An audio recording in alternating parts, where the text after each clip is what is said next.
तव कथामृतम् तप्तजीवनम् कविभिरीडितम् कल्मषापहम्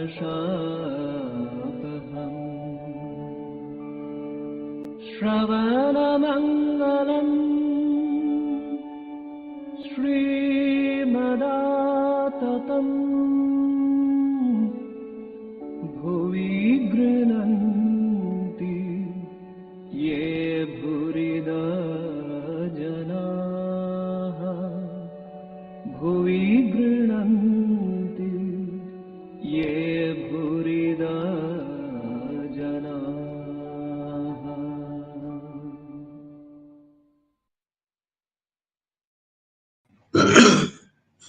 ॐ तव कथामृतं तप्तजीवनं कविभिरीडितं कल्मषापहं श्रवणमङ्गलं श्रीमदाततं भुवि गृह्णन्ति ये भूरिदा जना. We are studying the Gospel of Sri Ramakrishna, and we are in the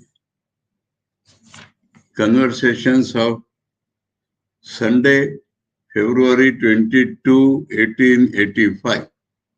And in the English book, it is chapter 36, the Master's birthday. And in the Bengali book, we are on page 734. And we go back a few lines where in Bengali there is a subheading Naren ke Shikha. And so we go back a little.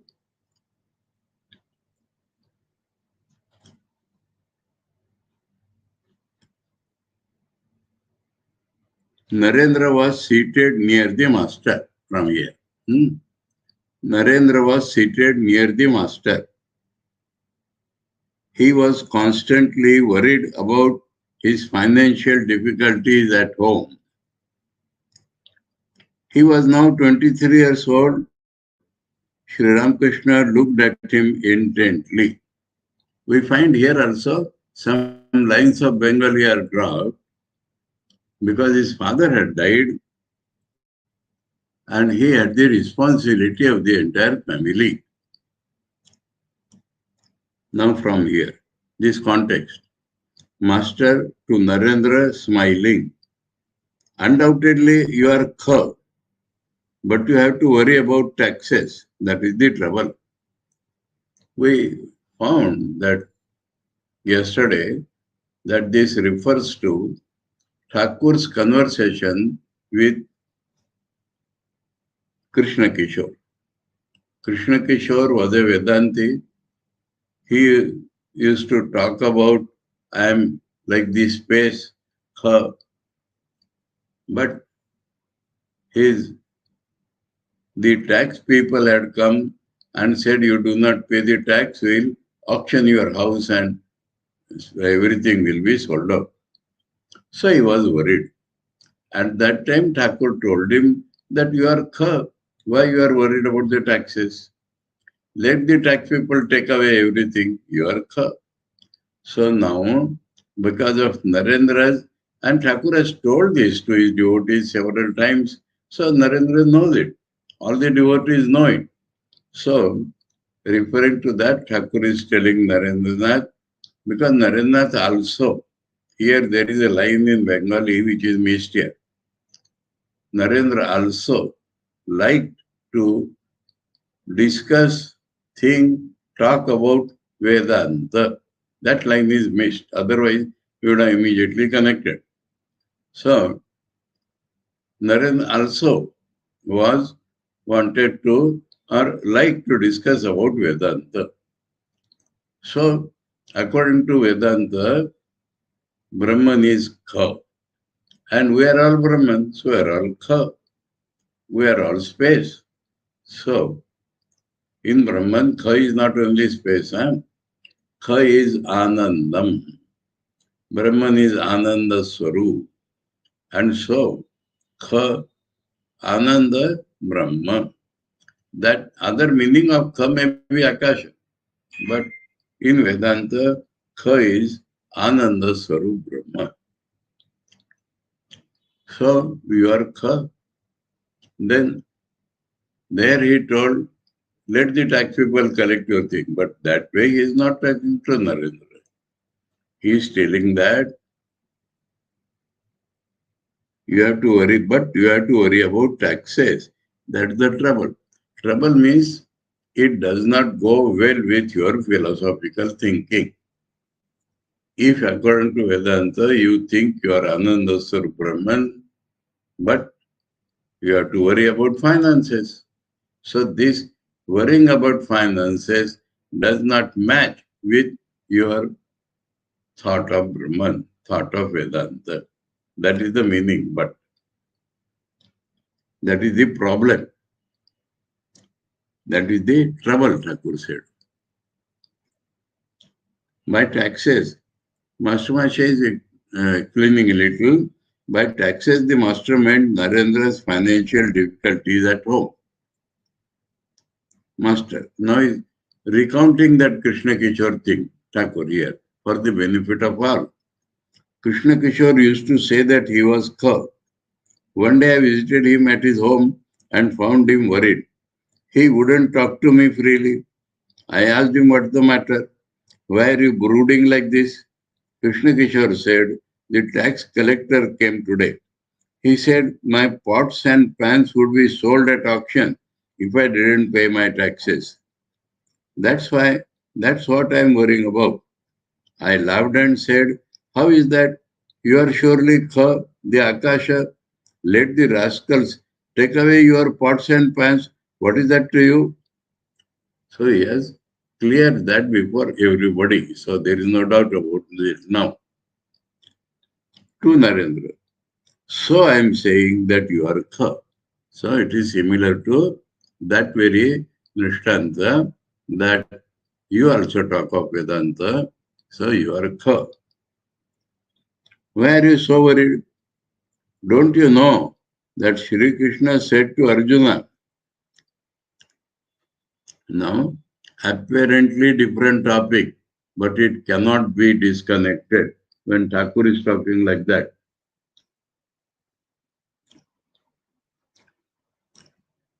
Don't you know that Sri Krishna said to Arjuna, if you have one of the 8 siddhis, you may get a little power, but you will not realize me. By siddhis, one may acquire powers, strength, money, and such things, but not God. So, suppose Narendra is not thinking like that, but suppose Narendra thinks of siddhis to get money. That thing, Thakur is cutting at the root itself. That if you have got siddhi, you will get money, but you will not get God. And you are intent on getting God. You are intent on realizing the truth of the Vedanta. So, this worry you should give up. Now there are 2 things. Thakur does not tell that we should not try for money. He has defended Narendranath on that point when others had argued. But worry should not be there. That is the problem. The main difference we find here is that man becomes worried. And attempt is different thing, worry is different thing.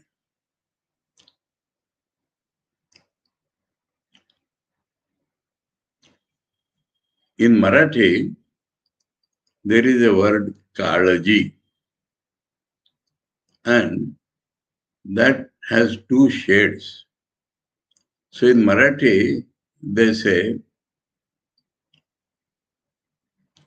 काळजी घे पण काळजी करू नकोस. काळजी घे पण काळजी करू नकोस. That means carefully do things, but do not worry. So काळजी घे means carefully behave, carefully do things, one meaning of Kalaji. Other meaning of Kalaji is worry. But Kalaji karu nakos, don't worry. So that is Thakur's teaching. He never asks us to not attempt for money when it is needed. For sannyasis, it is not true. But Naren is yet responsible for his house. And so, Thakur does not tell him not to think of money or not to try for getting a job. He has scolded, you remember, in the first meeting, some brother of Vishwambar had come and he was lying here and I scolded him, get a job. So, like that, he is telling here, some brother of Pratap had come.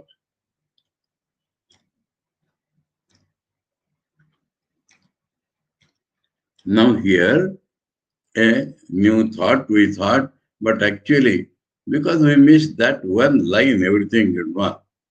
That Narendra is thinking of Vedanta. Now, in Vedanta, generally people think that Vedanta will give knowledge. And knowledge means I get knowledge. And I get knowledge is a big problem.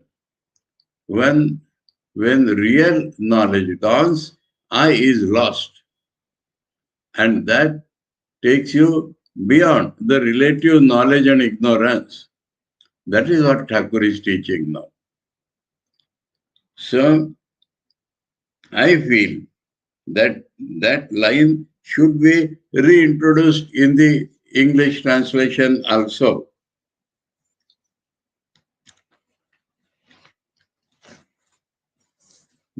Where is my pen gone? Understood that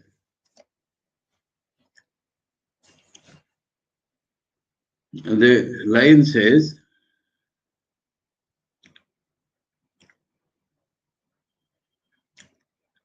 एखोनो सर्वदा ज्ञान विचार करेन वेदांत आदि ग्रंथ पढ़िवार खूब इच्छा. ज्ञान विचार करेन. He thinks of knowledge. And he has a desire of studying Vedanta and other books. That line should be introduced in the English translation also. Then everything becomes clear, connected.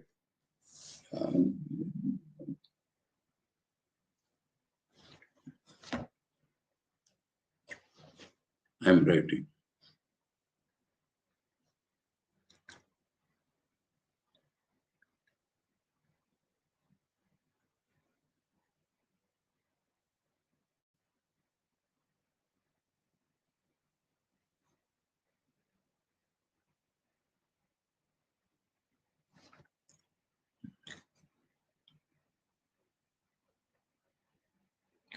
So I am saying, let me tell you something else. Go beyond knowledge and ignorance. Knowledge and ignorance both contain I know and I do not know. And beyond that is I-lessness. And that is, in Thakur's language, it is Vijnana. But the question is relative knowledge and relative ignorance in relation to my mind, your mind, everybody's mind. And so, this relative knowledge and relative ignorance should be transcended by transcending I. People say that such and such a one is a jnani, but in reality it is not so. So Thakur is defining real knowledge.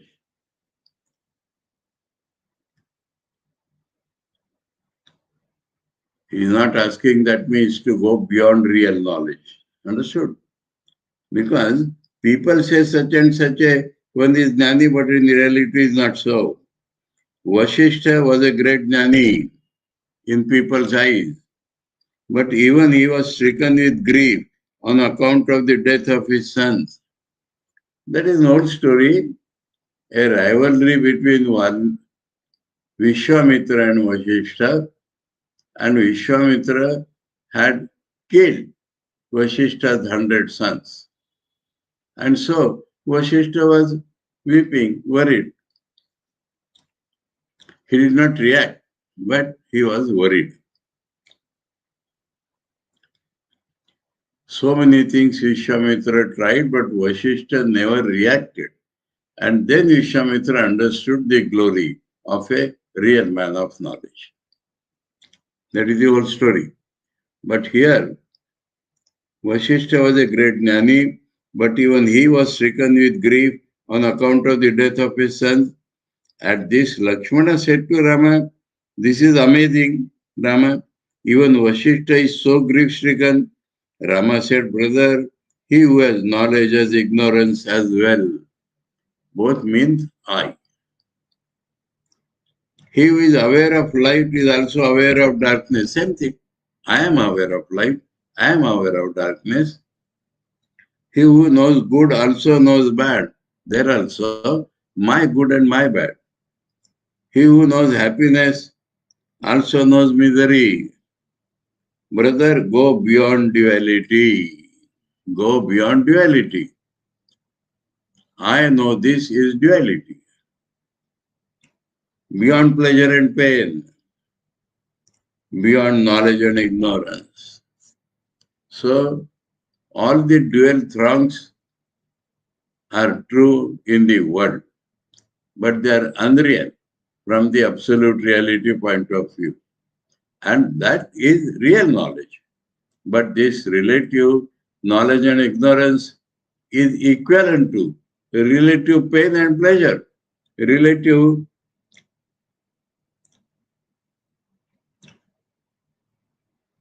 happiness and misery, good and bad. All these relative terms are there, they become equivalent.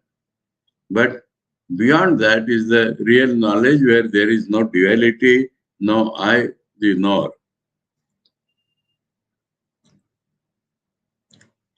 Sri Ramakrishna went back to his small coach. So this much is that conversation with Narendra. The general context is Sri Ramakrishna's birthday being observed by devotees. The actual birthday was 5 days back, and now on Sunday they are celebrating it, and Narendra has sung songs also. Sri Ramakrishna went back to his small coach. The devotees were seated on the floor. In Bengali, it is Tritiya Parichet. Surendra sat by his side. Surendra was a drunkard, but he greatly became a devotee of Sri Ramakrishna. And Sri Ramakrishna loved him from the beginning. He did not tell him to don't drink wine. He simply asked him, whatever you do, first give to mother and then take. And that cured Surendra of wine later on, gradually. The master cast an affectionate look on him and began to give him advice. Out of love, master to Surendra, come here every now and then. You understand this? Sri Ramakrishna is a burning fire of spirituality. And Surendra loves him. But Surendra has so many worldly traits in him. So come here now and then, that will cure you of your worldliness. That is the meaning. Example you see, Nangta used to say that a brass pot must be polished every day. So equivalent to polishing a brass pot will be Surendra's visiting the master. Otherwise it gets stained. One should constantly live in the company of holy men. So Sri Ramakrishna is outright declaring, I am a holy man. And he should come. The renunciation of woman gold is for sannyasis. Now he is telling the devotees that you don't have to imitate me. You don't have to renounce from outside, but mentally you have to follow me. If I renounce everything inside, outside, you should renounce mentally. So, difference between imitation and following is being told that the renunciation of woman and God is for sannyasis. It is not for you. Now and then, what for you then? Something there should be for you. Now and then you should go into solitude. Now and then, not always, but you must go into solitude and call on God with a yearning heart. So that is the main thing. Your renunciation should be mental. Unless a devotee is of the heroic type, he cannot pay attention to both. Heroic type is according to the tantric definition that he lives in the world, apparently enjoys things in the world, but is more devoted to God. So, unless a devotee is of the heroic type, he cannot pay attention to both God and the world. King Janaka lived a householder's life only after attaining perfection through austerity and prayer. So this is Thakur's constant theme, that after realizing God, it does not matter whether you are a householder or a sannyasi. I remember here my guru's teaching to somebody. I clearly see that the pattern of your life is different. So pattern may be different, but you can realize God. And after realization, also you can live like that. He faced with two swords, this one of knowledge and the other of action. Householder. The master sang, "This very world is a mansion of mirth. Here I can eat, here drink and make merry. Janaka's might was unsurpassed. What did he lack of the world or of the spirit? Holding on one as well as the other, he drank his milk from a brimming cup." So, example of Janaka. But already has told that after austerity and practice, Janaka did that. And before that, you have to go to solitude and think of God with yearning heart. And you have to renounce mentally, though not externally.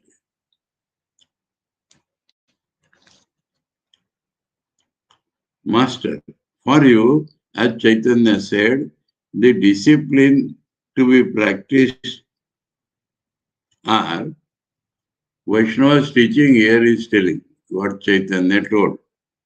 Chaitanya Mahaprabhu. Kindness to living beings, service to the devotees, and chanting the name of God. Understood? Now, when he was talking of this some other time, he said you cannot have kindness to Jivas, you can serve them as Shiva. But here he is talking to Surendra. To Surendra, why do I say all this to you? You work in a merchant's office. I say this to you because you have many duties to perform there. So you cannot renounce externally, but action you have to do, but follow what Chaitanya Mahaprabhu told to the householders. You tell lies at the office. So he knows very well that the work entails some such thing. And this is not something new. Shankaracharya has said in his Bhashya that grasthas are expected for the contingencies to tell lies.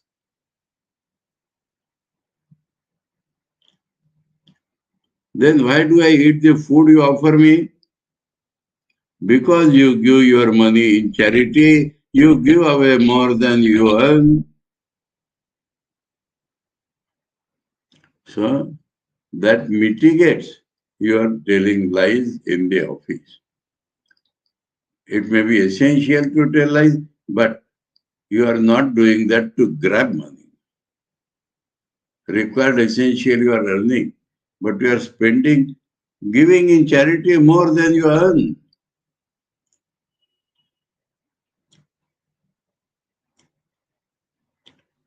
The seed of the melon is bigger than the fruit, as the saying goes.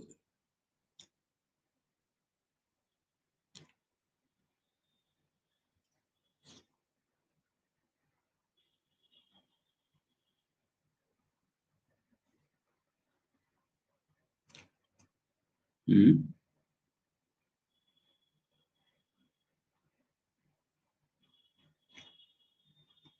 There is a Bengali proverb, Baro hath kakuder, tero hath bichi.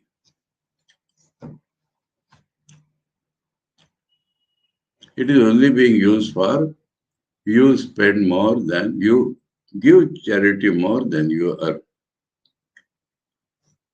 What is the exact significance we'll have to find out? Because physically that may not be true.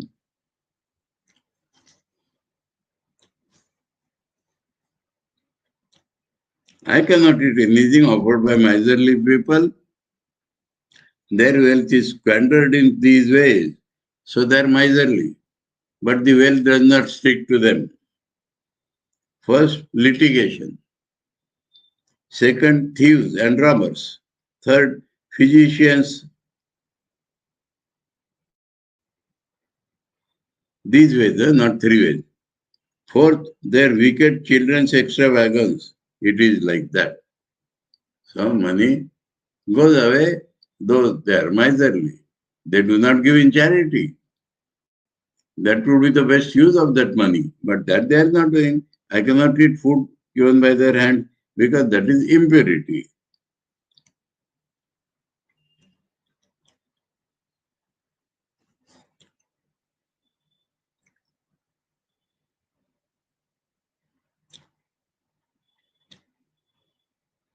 You are giving money away in charity is very good. Is encouraging that which is possible for an householder. Those who have money would give in charity, should give in charity. The miser's wealth is spirited away, but the money of the charitable person is saved. Lakshmi Sada Chanchala. If you give money, you will get money. Upanishads has told that. He spends it for a righteous purpose. At Kamarpukur, I have seen the farmers cutting channels to irrigate their fields. Sometimes the water rushes in with such force that the ridges around the fields are washed away and the crops destroyed. For this reason, the farmers make holes here and there. Aha, what an example! What an example!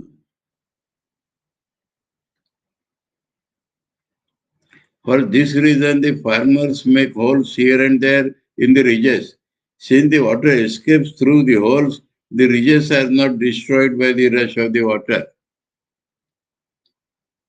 Furthermore, the escaping water deposits soft clay in the field, which increases their fertility and gives a richer crop. See, Thakur, so if the holes are made, if you are giving in charity, your money will increase, though it is paradoxical in appearance. He who gives away in charity achieves great result. He achieves the four fruits, dharma, artha, kama and moksha. So he is doing righteousness, he will get more money, he will have enjoyment, and yet he will get liberation. The devotees listened with great attention to Sri Ramakrishna's words. They were revealing, most revealing. Surendra, I cannot meditate well. He is expressing his worries.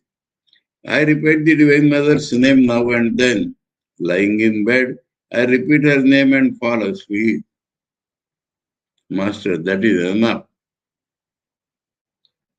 You remember her, don't you? So it is very important thing that once I remarked, you remember, he says fall asleep. But fall asleep by drinking and all that, by watching TV is different thing. He goes to sleep is the right expression. Because he planned and he chants mother's name, and that mother's name, he loses his day consciousness and goes to sleep.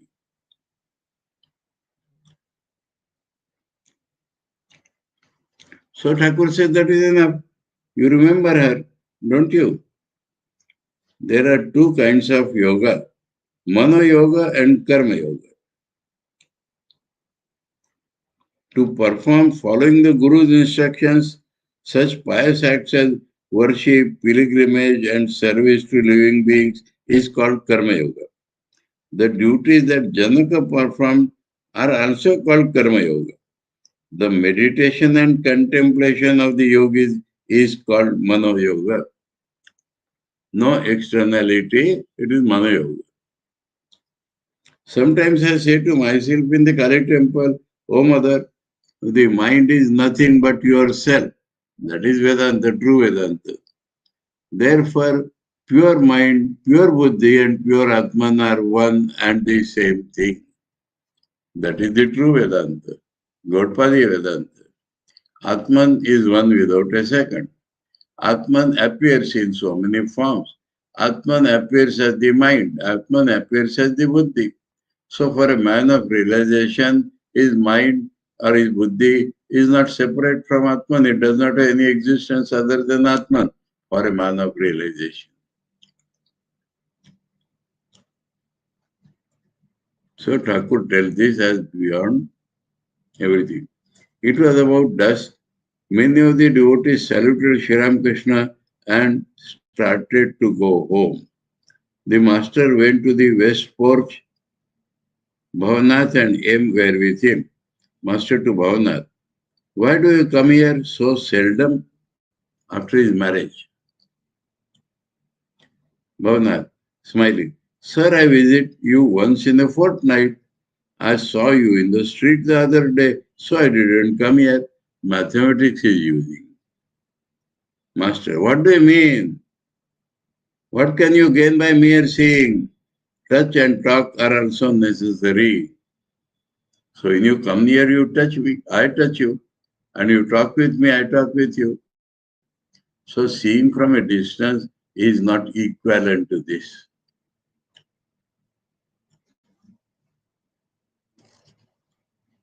The real reason was because he was married, he was more busy in the home. The evening worship had begun in the temples. It was the 8th day of the bright fortnight of the moon. That is special for mother's worship, both the bright 8 and the dark 8.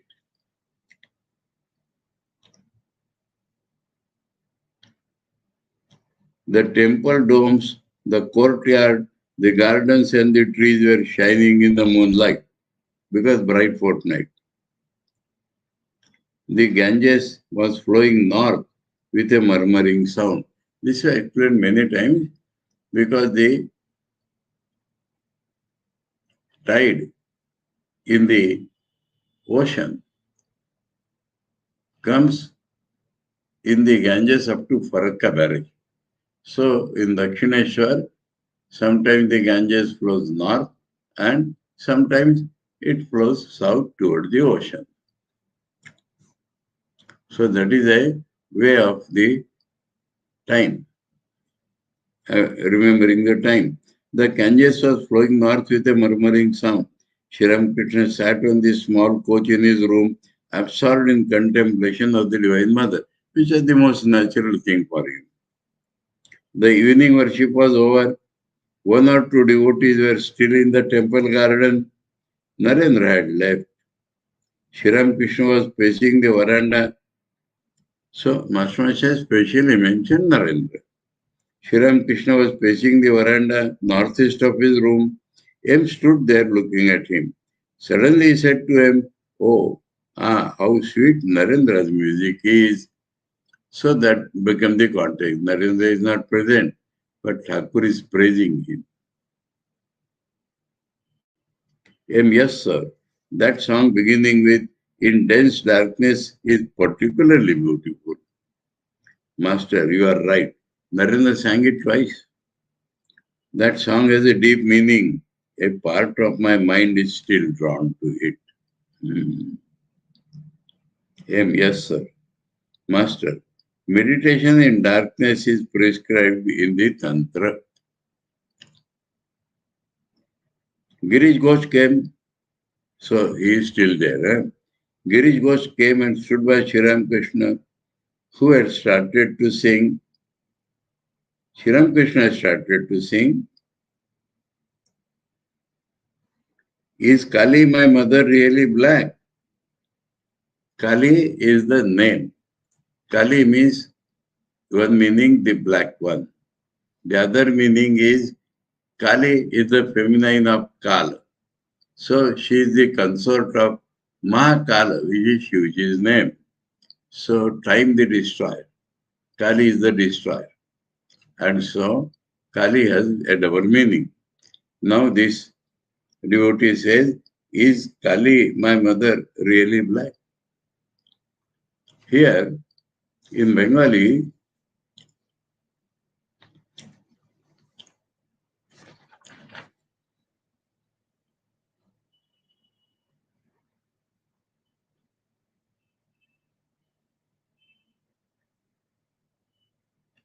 oh, Ma ki amar kalo re. Okay. When they repeat the line, they sometimes say Shama ma ki amar kalo re. Anyway, so is Kali, my mother, really black? The naked one. Because in their fight, Kali is the embodiment of the totality of all the powers of all the forms of Devi. For fighting the Asuras, all the goddesses contributed their power and that became Kali, the destroyer of Asuras. So she is naked one. Of blackest hue. So blackest hue means black. Black means absence of anything visible. That is the meaning. Absence of any color in the world is black. Of blackest hue lights the lotus of the heart. So when she is in the heart, it is not Kali, is not dark. Kali is the illuminator. So that is a beautiful song. Sri Ramakrishna was filled with divine fervor. Standing with warm arm resting on Girish's body, he sang, "Why should I go to Ganga or Gaya or Kashi, Kanchi or Pravasa?" I've seen this song several times. So long as I can breathe my last with Kali's name upon my lips. Actually, Ajapa, that means without making effort, the name is going on. What need of rituals as a man? What need of devotions anymore? If we repeat the mother's name at the 3 holy hours, dawn, evening, and midday. Rituals may pursue him close, but never can they overtake him. That means he has gone beyond the rituals. Then he sang, "Once for all this time, I have thoroughly understood. From one who knows it well, I have learned the secret of Bhava. Bhava is put the Sanskrit or Bengali word itself.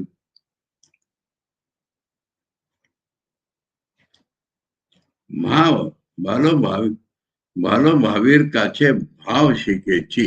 So, because of the poorness of English spellings, we have to think whether it is bhava or bhava. Original is bhava. Huh? Is there a diacritical mark given? Yes, it was my mistake. Accept my mistake. There is a diacritical mark. A horizontal line on the top of A makes it dirgha. Next, after V, there is a That is not the real. So bhava.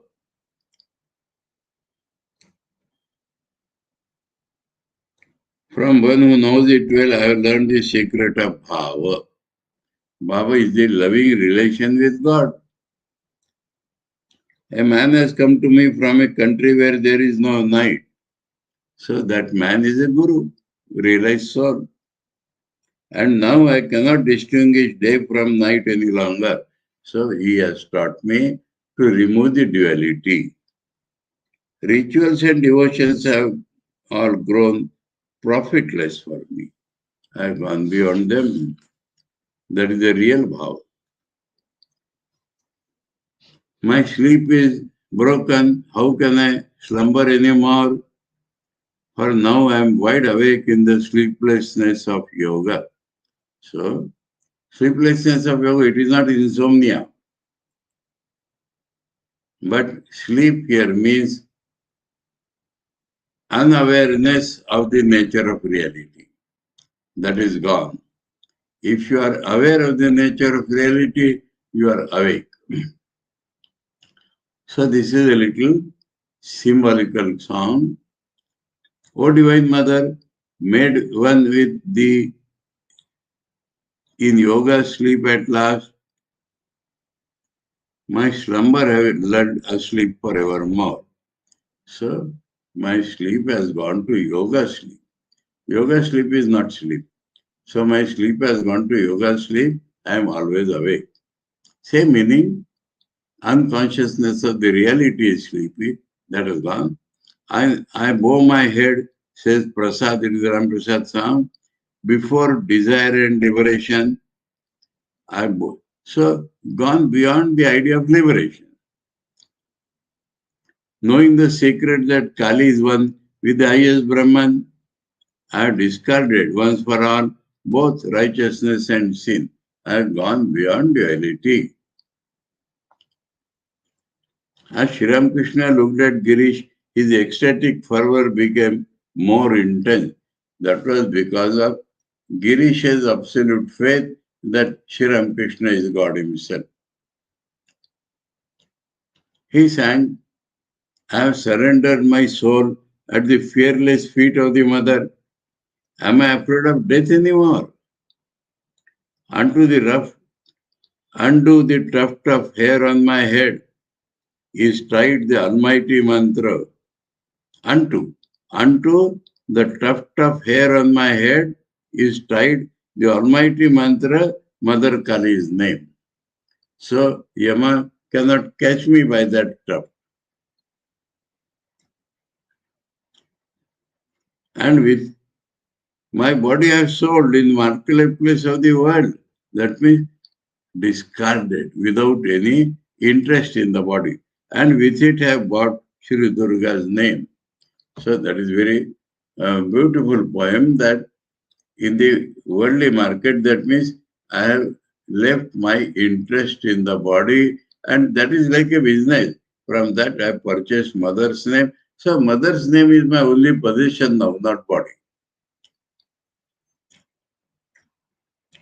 Intoxicated with God, understood this song? Mother's name is my only possession. I do not feel possessiveness of the body. Intoxicated with God, Sri Ramakrishna repeated the lines. That lines, my body I have sold in the marketplace of the world, and with it I have brought the Mother Sri Durga's name.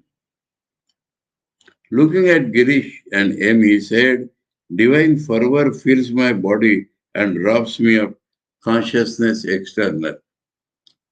His birthday, and Girish and Mashmash is present. So, and it is evening, night. So it has become like that. Here, consciousness means consciousness of the outer world. Thakur himself is telling, one needs the knowledge of reality and Brahman. That consciousness has not gone. Knowledge of the reality in Brahman is the real consciousness. Consciousness has gone when the external world consciousness has gone. Bhakti, love of God, is the only essential thing. So you'll get this ad infinitum repeated. One kind of bhakti has a motive behind it. Again, there is a motiveless love, pure devotion, a love of God that seeks no return. Keshav Sen and the members of the Brahma Samaj didn't know about motiveless love. In this love, there is no desire. It is nothing but pure love of the lotus feet of God. Why? Because that is natural. Because we are from God. Because we are forms of God. So, and loving. There is a conversation between Yudhishthir and Draupadi. The Pandavas were in the Himalayan foothills. And Draupadi was a great devotee. But because of that circumstances, she is asking Yudhishthir, you are always taking God's name. What has God has given you? Yudhishthir says, I am not a shopkeeper in the field of religion. That if I am devoted to God, God should give me something. No. See the Himalayas, what do they give me? But I love them because they are divine and because they are sublime. God is the most divine and God is the most sublime. So naturally I love God. That is the spirit here. Keshav Sen and the members of the Brahma Samaj did not know about motiveless love. In this love there is no desire. It is nothing but pure love of the lotus feet of God.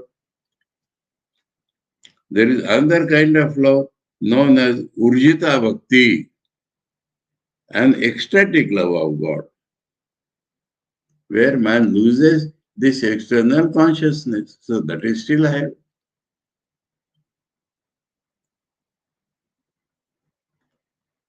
Ecstatic love of God that overflows, as it were. When it is awakened, the devotee laughs and weeps and dances and sings. Chaitanya Dev is an example of this love. Rama said to Lakshmana, brother, if anyone you see, if anywhere you see the manifestation of Urjita Bhakti, know for certain that I am there. Girish, everything is possible through your grace. You are telling different types of love, but through your grace, everything is possible. What was I before and see what I am now? Thakur gives a credit to the right thing. Wonderful. Wonderful. Master, you had latent tendencies, so they are manifesting themselves now. What Thakur did, he aroused the tendencies. Girish was behaving externally like a bohemian, but there were spiritual tendencies in, they were getting suppressed, but he got attracted to Sri Ramakrishna because Sri Ramakrishna showed maximum love to him. And so all those good tendencies, spiritual tendencies became aroused. So because of that, you are changed. Nothing happens except at the proper time, and the proper time had come. So you came to me, so I saved you. So don't give credit to man, to me as a person. Beautiful. That is what God does.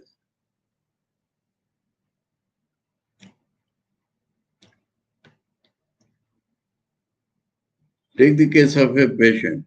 Nature has almost cured him when the physician prescribes a herb and asks him to drink its juice.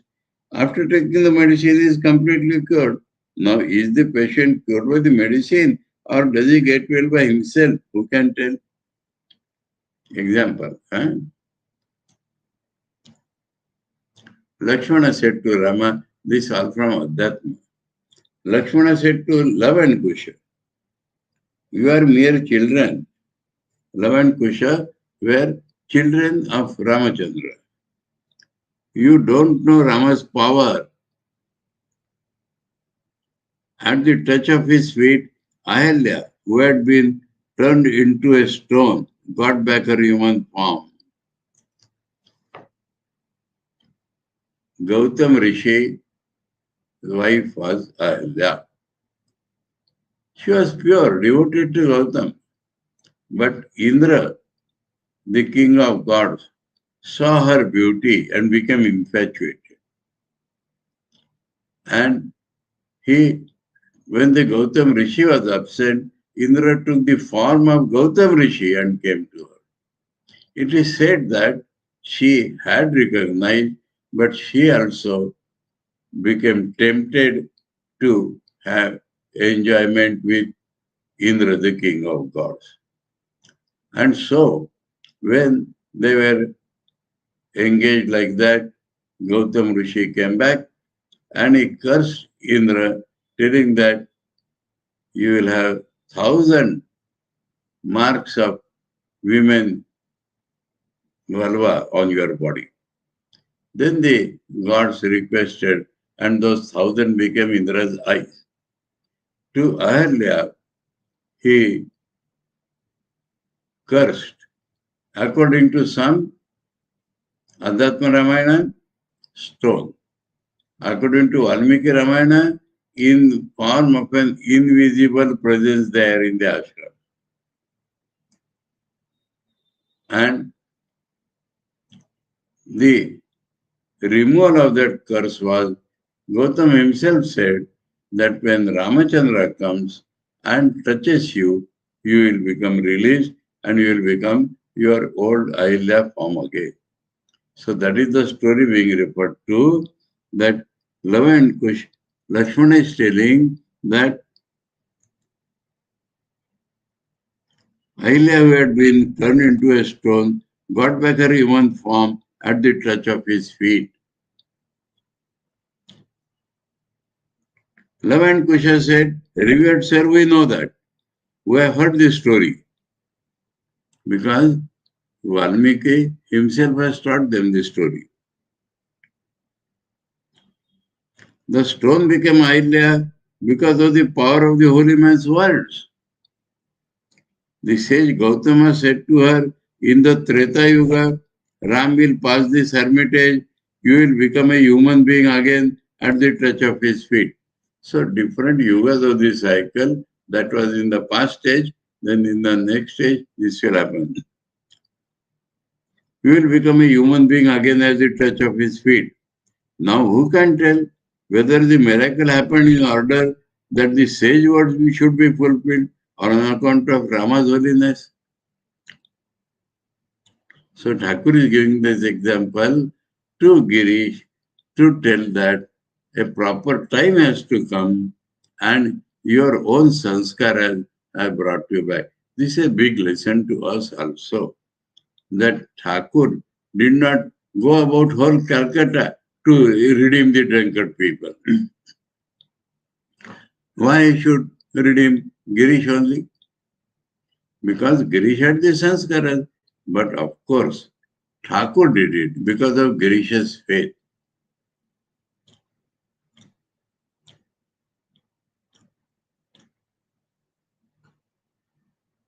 Everything happens by the will of God. So, Thakur as a person should not be credited. If your spiritual consciousness has been awakened at this place, Thakur is pointing to himself. Know that I am only an instrument.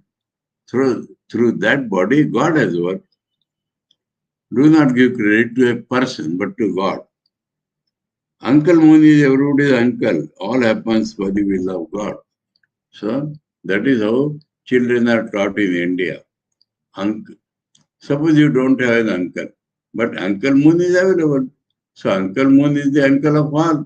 So, God is for all. If you can recognize it, you are saved. Girish smiling. Did you say by the will of God? What I am saying is the very same thing. He says, you are God. So, I am saying the same thing, that by your will I am saved. Master to all laugh because they catch this idea. Master to Girish. By being guileless, one can speedily realize God. There are several kinds of people who do not attain divine knowledge. First, a man with perverse mind. He is not guileless. Second, one who is very fastidious about outer purity. Third, a doubting person. Understood? Sri Ramakrishna spoke highly of Nitya Gopal's ecstasy. 3 or 4 devotees stood near Sri Ramakrishna in the veranda and listened to his words about the exalted state of the Paramahansa. That Nityananda was like a Paramahansa.